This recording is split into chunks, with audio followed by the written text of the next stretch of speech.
Okay, now that we just went over an election timeline overview, I wanted to go back and reiterate on a couple of points. So in phase two, it's known as the front-loaded primaries, and the front-loaded primary system is the move by states to move up their primaries and caucuses to gain national attention and have their states make an impact on the presidential selection process. For example, in 2008, besides Iowa and New Hampshire, Nevada, Florida, and South Carolina all held votes in January, and more than 40% of the delegates were selected in 2008 as a result of the front-loaded primaries. In 2012, primaries were more spread out, reducing the impact of the front-loaded primaries. Front-loading gives the front-runner an advantage because of early momentum and the ability to raise more cash. Super Tuesday is, Super Tuesday is defined as the date when a large number of states hold the presidential primaries. And in the 80s and 90s, Super Tuesday was held the first Tuesday in March and included a majority of southern states. And candidates who won a majority of the Super Tuesday primaries went on to win their party's nomination. And so to get to this point, again, whoever wins Super Tuesday, it's usually a good indication of who's going to get the party's nomination.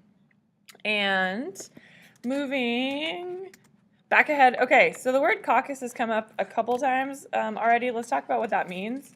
And I know there's a lot of information on these slides, but it hopefully will help clarify. So a caucus is when party regulars, meaning those people enrolled in the party, hold the caucus, literally meet in houses or other designated locations. For example, my mom, when they were still living in Nevada, her political party actually had a caucus at a local high school. And what they did is once voters arrived to participate, they were assigned to different classrooms. And she said that in her classroom, someone, like it says right here, people make speeches supporting candidates running for office. So essentially, like the leaders of the caucus in each classroom said, we are going to support this person because blah, blah, blah. We hope that you will join us. And then after the speeches, people express support of a candidate by walking to predetermined locations at the meeting place. That can be a little bit different. My mom's experience was that, the leader said, okay, people who are also going to support, raise your hand. And so my mom said it was a little just different than a typical primary voting process where you have, secret ballot or the voting machine. But in this case, she said that she just you have to raise your hand. And so the official running the meeting then asks for a hand vote that is counted. After all the votes are tallied, the winner of the caucus is announced and delegates are assigned in proportion to all the candidates receiving votes. And so Iowa is the first state to hold a presidential caucus. Again, because it's the first one, that's why it's special. Presidential primaries in general, the purpose of them is to choose the delegates to parties' nominating convention. Primary system began starting with the 1960 presidential election, and in prior elections, party bosses had a significant role in choosing the nominee. Open primaries allows registered party members as well as independents to vote, and New Hampshire is the first in the nation to hold the open primary. And so Iowa and New Hampshire, who'd have thought, are special because Iowa holds the first caucus and New Hampshire holds the first primary, and it happens to be open. So what does that mean? An open primary is when people who are not only registered Democrats or Republicans can actually participate and select the delegates to go to the nominating convention. A closed primary allows only registered party members to vote for delegates representing their candidate's preference.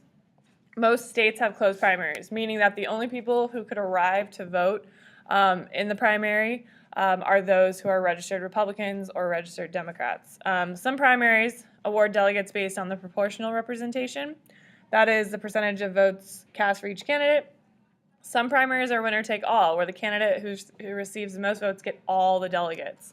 And that is somewhat true of the electoral vote as well. Maine and Nebraska are the only two states that use some kind of proportional allocation of electoral votes.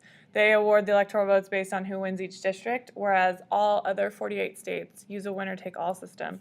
So whichever candidate wins the popular vote in California, that candidate gets all 55 votes. Hi. So about the primaries, let's talk about the Iowa straw poll. So this is an informal vote that gauges the support for a candidate. It is non-binding and reflects a small portion of the voters. The Iowa straw poll is held in July, preceding the Iowa caucus, which takes place the following January, February. It takes place at the Iowa State Fair and is sponsored by the Iowa Republican Party as a fundraiser for that party. Only the candidate supporters who pay an entrance fee can vote. Historically, the poll does not reflect the eventual winner of the Iowa caucus, but illustrates which candidate has good organizational support. Some candidates who have lost the straw vote have dropped out of the race to be the Republican nominee. There is a move by some in the Republican Party not to have the straw poll because the media overemphasizes on a poor showing, which could dissuade potential candidates from running. So really, it's a fundraiser, and it's more of a symbolic primary. It's not even really a primary, I shouldn't say that. It's really more of a symbolic showing of public opinion. And, oops, just mentioned all that stuff. Okay, so Iowa and New Hampshire, mentioned earlier. Iowa, just know that it's the first, its caucus is the first in the nation presidential preference vote, which is held in early January. And in New Hampshire, the primary is the first in the nation presidential vote. It is a secret ballot where voters reflect their choices using voting machines, so it's a little bit different. Iowa, it's by the show of hands, and New Hampshire is the first one where it's secret ballot. Okay. Once we have our all of our primary polls complete, we move on to the nominating conventions. But before that, let's talk quickly about the McGovern-Fraser Commission, which was formed with the goal of reforming the selection process of delegates to include more women and minorities. This came after the nominating convention of 1968, which actually resulted in a lot of violence and unrest. And the superdelegates, consisting of party members who were elected as governors and congressmen, attended the convention as voting delegates. And again, it was just a move to try to include more women and minorities in the nominating process. The nominating convention, which I've mentioned a few times, is where a political party officially nominates a candidate for president and vice president based on the majority vote of the delegates attending the convention. And then they also make rules for the party and adopt a party platform at the nominating convention. It's typically, honestly, like more for show than anything, but some of the goals include to unify and motivate the party base. It's organized to get maximum media coverage. The presidential candidate usually waits for the convention before naming the choice for vice president. The keynote speech, nominating speeches, and acceptance speeches are the highlights of the convention, and the convention isn't one day, it lasts over multiple days.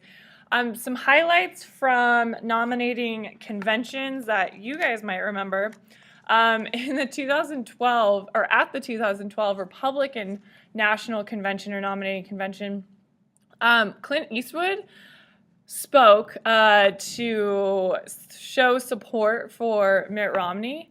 But what was kind of interesting about it is he put like a chair on the stage and kept referring to like President Obama as if he was sitting in the chair. It was kind of weird. Like, I like Clint Eastwood a lot, and he's a phenomenal actor, but he looked a little bit crazy. In that same election year, probably the highlight from the Democratic nominating convention or national convention was Bill Clinton gave a very highly regarded and received speech throwing support for Barack Obama. Other ones include in 1968 at the Democratic National Convention, there were riots in Chicago over the Vietnam War split within the Democratic Party. At the 1972 Democratic National Convention, George McGovern gives his acceptance speech after prime time and picks Tom Eagleton as his running mate without a thorough background check. Eagleton later quit the ticket after it was discovered he had undergone shock therapy. Whoopsies. In 1984, at the Democratic National Convention, New York Governor Mario Cuomo gains national prominence after his keynote speech where he traced his immigrant roots. At the 1988 Republican National Convention, George H.W. Bush makes a no tax increase pledge during his acceptance speech when he says, "Read my lips, no new taxes." And in 2004, Barack Obama broke into the political scene, giving the keynote speech telling the country there are no red states or blue states, only the United States. And he gave that speech in support of John Kerry. Had a little bit of a brain freeze there. Okay, so let's talk about some general election strategy or campaign tactics that may be used. So campaign tactics include creating a campaign that relies on the party's base and party organization, creating an issue-oriented campaign that appeals to the special interests that support the issues favored by the candidate, creating an image-oriented campaign that takes advantage of the candidate's strength, leadership qualities, and his or her appeal to the electorate, utilizing polls and focus groups to help carry out the goals of the campaign. And as I had mentioned, the general election campaign unofficial start date is after Labor Day. And they are obviously going to work with their team to develop an electoral strategy that will result in winning the necessary 270 electoral votes. Specifically, the nominees target the campaign by deciding which states to campaign in and in which states to air political ads. These states are usually the states that are rich in electoral votes and or considered the most competitive battleground states. Nominees also take advantage of their political assets and develop an image the voter responds to, attracts the support of divergent groups and uses issues and events for their own advantage, takes advantage of the media and the internet to get messages out, and uses the campaign organization to get their target votes out. So battleground states, also known as swing states, and these are the states that are typically very closely contested in a presidential election. The candidates tend to spend more time and more money in these states, which include often Iowa, New Hampshire, Wisconsin, Ohio, Pennsylvania, Florida, North Carolina, Colorado, and Nevada. States that tend to vote for the winning candidate are also called bellwether states, just in case that shows up on a test. And the non-battleground states have a voting history that results in a fairly reliable vote, meaning a pattern or a consistency. For instance, California and New York are reliable Democratic states, while Texas and Alabama are reliable Republican states. Other patterns that we've seen include the Solid South, which is a term that is defined as the manner in which the South voted after Reconstruction. With the exception of 1928, Democratic presidential candidates won large majorities in the South. When the Democrats became the party supporting the civil rights movement, the majorities lessened, and the South moved towards the Republican Party, and a realignment started in 1968 when Richard Nixon developed a Southern strategy which appealed to white conservative Southerners. And Republican presidential candidates have won a large majority of Southern states. Southern governors, Jimmy Carter and Bill Clinton, both Democrats, were able to split the region, which is very atypical.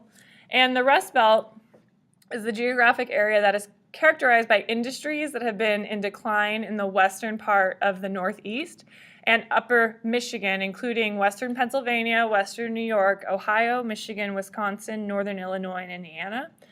Name came from residue from industrial plants that caused outdoor machinery to rust. Politically important because these states have become swing states in presidential elections. And many swing voters in the Rust Belt states are working class white voters who have voted Republican but are swayed by economic issues. And we will continue on with more campaign tactics, including political ads and presidential debates, in the next presentation.